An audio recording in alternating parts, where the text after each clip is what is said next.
Hello viewers, তোমরা কেমন আছো? আশা করি অনেক ভালো আছো।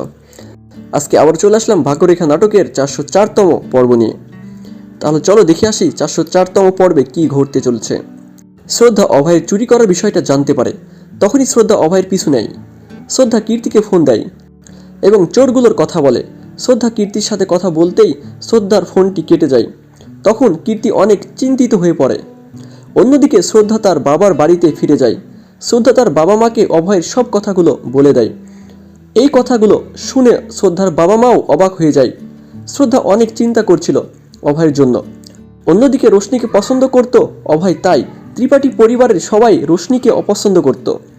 ঋতু ও রোশনি যখন কথা বলছিল তখন সেখানে আসে অভয়। পরের দিন শ্রদ্ধা যখন চুপি চুপি আসে অভয়ের বাড়িতে, তখন রোশনিকে শ্রদ্ধা বলে, শ্রদ্ধা তুমি এখানে কেন?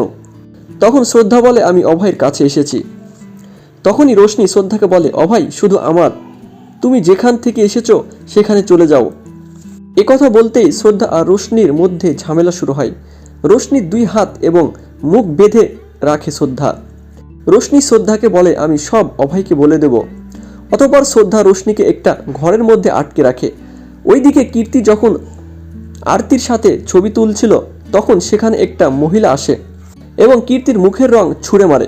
মেয়েটি কীর্তিকে বলে, তুমি চোরের সাথে হাত মিলিয়ে সব টাকা পয়সা নিয়ে এখানে বসে আসো। মেয়েটির এই কথাগুলো শুনে বরুণ অনেক রেগে যায়। বরুণ মেয়েটিকে অপমান করে।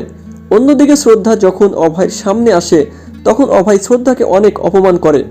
অভয় শ্রদ্ধাকে বাড়ি থেকে বেরিয়ে যেতে বলে। তাহলে কি অভয় শ্রদ্ধাকে কোনোদিনই মেনে নেবে না? সেটা তোমরা জানতে পারবে আগামী 404তম এপিসোডে। ততক্ষণে তোমরা আমাদের চ্যানেলের সাথে থাকো এবং তুমি যদি আমার চ্যানেলে নতুন দর্শক হয়ে থাকো তাহলে চ্যানেলটি এখনই সাবস্ক্রাইব করো। ধন্যবাদ।